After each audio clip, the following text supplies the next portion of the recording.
Hello everyone, welcome back to my channel. आज हम discuss करेंगे क्लास 10th इकोनॉमिक्स के चैप्टर फर्स्ट डेवलपमेंट का फाइनल पार्ट। इससे पहले के जो भी कंटेंट्स हैं वो हम हमारी लास्ट वीडियोस में डिस्कस कर चुके हैं। तो आपने अगर वो वीडियोस ना देखी हों तो पहले आप उन्हें देख लें ताकि आज का जो कंटेंट है आपको क्लियर हो सके। एंड इस वीडियो को पूरा ज़रूर देखें ताकि आपको ये जो कंटेंट है वो एकदम क्लियर हो सके। और अगर आपको मेरा ये कंटेंट अच्छा लगे तो मेरी वीडियो को लाइक ज़रूर कीजिएगा। सो स्टार्ट करते हैं हम हमारा आज का लेक्चर इंट्रोडक्शन से।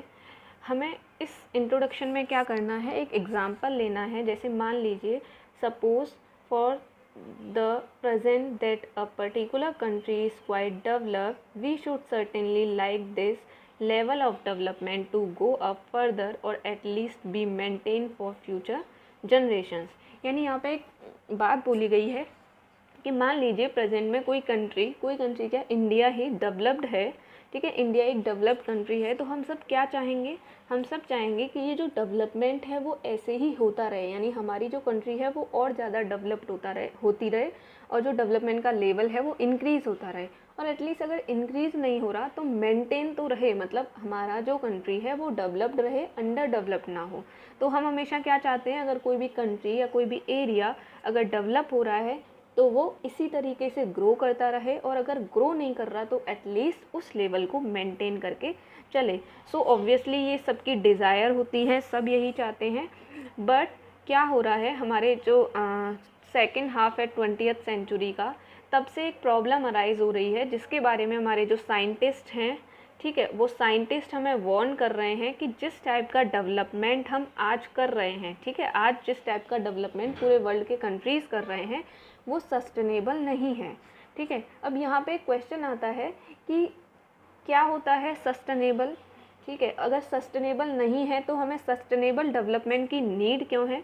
तो इसीलिए आज का जो हमारा टॉपिक होगा वो सस्टेनेबल डेवलपमेंट से रिलेटेड होगा। आज के हम इस लेक्चर में यही पढ़ेंगे कि सस्टेनेबल डेवलपमेंट होता क्या है, क्या इसकी नीड्स हैं। सो आइए स्टार्ट करते हैं सस्टेनेबल डेवलपमेंट को।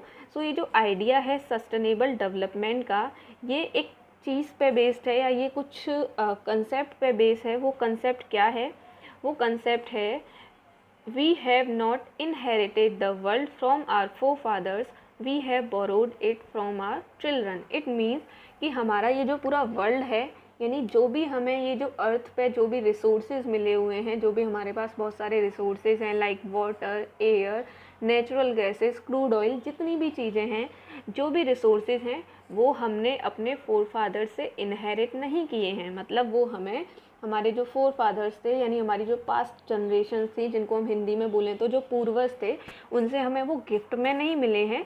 जबकि ये तो हमने हमारे आने वाली जनरेशन्स जो हैं, हमारे जो चिल्ड्रंस हैं, उनसे बोरो किए हैं, उधार लिए हैं। ठीक है, अब यहाँ पे एक चीज़ समझने वाली है कि गिफ्ट में और बोरो करने वाली चीज़ में डिफरेंस क्या होता है। आपने देखा होगा जब भी हमें कोई गिफ्ट मिलता है तो वो पूरी तरीके से हमारा हो जाता है, हम कैसे भी उसको यूज़ कर सकते हैं।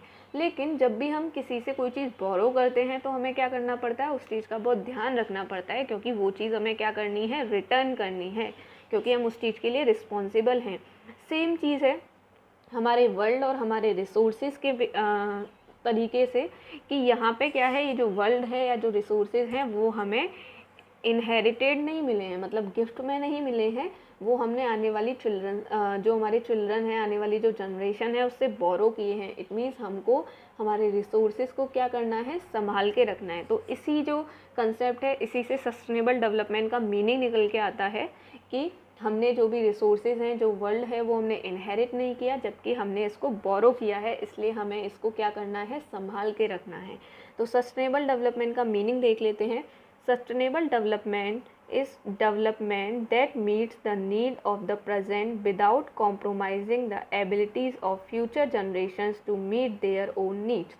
It means sustainable development क्या होता है, sustainable development एक ऐसा development है जहाँ पर हम लोग क्या करते हैं, हमारी present needs को फुलफ़िल करते हैं without compromising the needs and abilities of future generations. It means कि हम जो भी डेवलपमेंट कर रहे हैं, जो भी आज के टाइम में एक्टिविटीज़ कर रहे हैं, वो इस तरीके से करें कि हमारे जो आने वाले फ्यूचर जनरेशन है उसके लिए रिसोर्सेज की कोई कमी ना पड़े। तो अगर हम सीधे वर्ड्स में बोलें तो सस्टेनेबल डेवलपमेंट क्या है?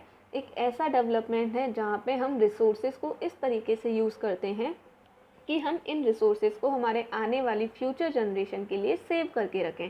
क्योंकि आपने बहुत सुना होगा न्यूज़पेपर में, न्यूज़ चैनल्स पे, टीवी में, सोशल मीडिया पे कि हमारे यहाँ क्या है, कई सारे रिसोर्सेज ऐसे हैं जो बिल्कुल एंड पे चल रहे हैं, जो कि ख़त्म होने वाले हैं।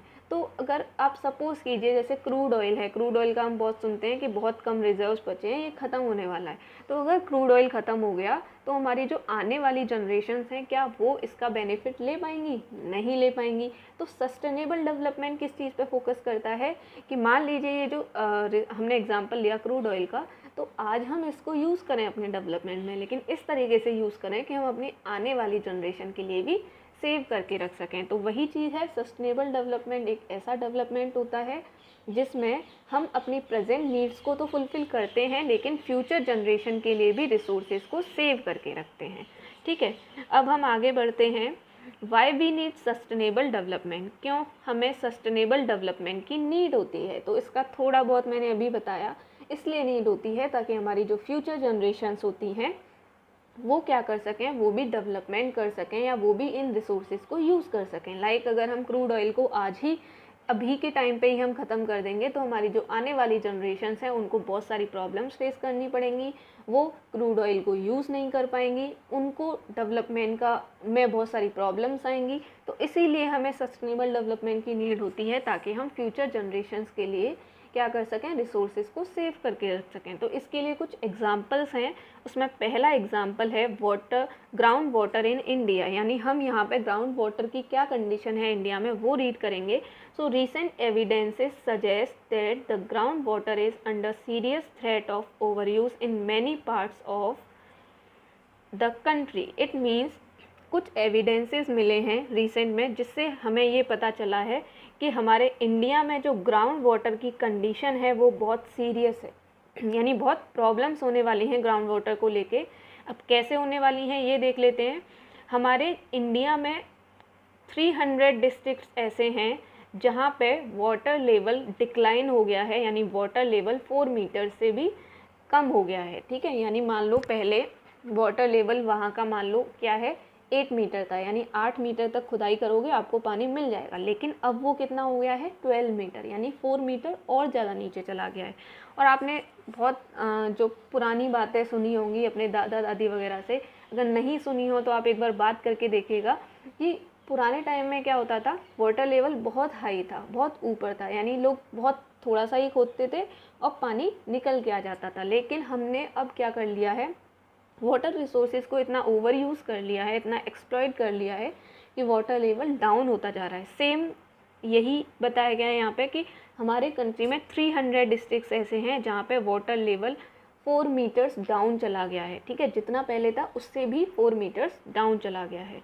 और ये कितने सालों में हुआ है, केवल 20 ईयर्स में हुआ है। और आगे ये बोला हुआ है कि अगर इसी तरीके से हम ओवर यूज़ करते रहे, मिसयूज़ करते रहे, तो हमारे जो आने वाले 25 साल हैं, 25 ईयर्स हैं, उसमें हमारे कंट्री का 60% जो पार्ट है, यानी हमारे पूरे कंट्री में जो भी 60% हिस्सा है वो सेम प्रॉब्लम से फेस करेगा, सेम प्रॉब्लम फेस करेगा। उसके सामने ये सेम प्रॉब्लम आ जाएगी कि जो वाटर लेवल है वो बहुत ज़्यादा डाउन चला जाएगा। अब जो हमारा ग्राउंड वाटर ओवर यूज़ है वो होता क्यों है और कहाँ होता है, तो ये जो ग्राउंड वाटर का जो ओवर यूज़ है पर्टिकुलरली वो होता है एग्रीकल्चरली प्रॉस्पेरियस रीजन्स में, यानी जहाँ पे एग्रीकल्चरल एक्टिविटीज़ ज़्यादा होती हैं, जहाँ पे आप बोलो खेती बाड़ी नॉर्मली ज़्यादा होती है, क्योंकि सबसे ज़्यादा माना जाता है कि एग्रीकल्चरल एक्टिविटीज़ में वाटर यूज़ होता है।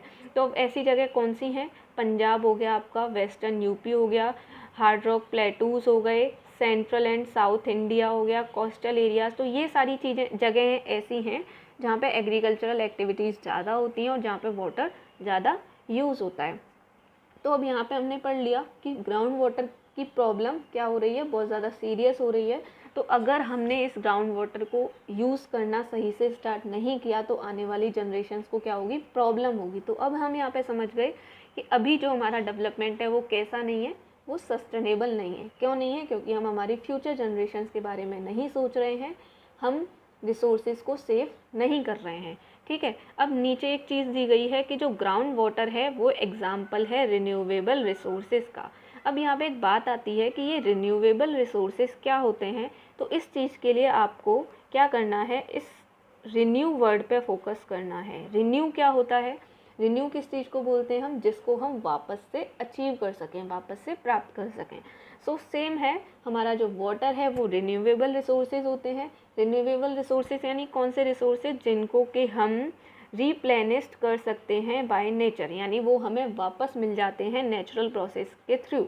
जैसे कि आपने वाटर के केस में देखा होगा, वाटर साइकिल होती है, साइंस में पढ़ा होगा बचपन में, कि पानी जो है वो क्या है, क्लाउड्स में कन्वर्ट होता है। जो हमारा ग्राउंड वाटर है वो क्लाउड्स में कन्वर्ट होता है और फिर क्लाउड्स से वो रेन के थ्रू वापस से अर्थ पे आ जाता है। लेकिन ये जो प्रोसेस है इसमें काफ़ी टाइम लगता है, लेकिन फिर भी हमें वापस से मिल जाता है वाटर, तो इसीलिए ये आ जाता है रिन्यूएबल रिसोर्सेज में। तो रिन्यूएबल रिसोर्सेज कौन से रिसोर्स हो गए, जो कि हमें वापस से मिल सकते हैं एक प्रोसेस के थ्रू।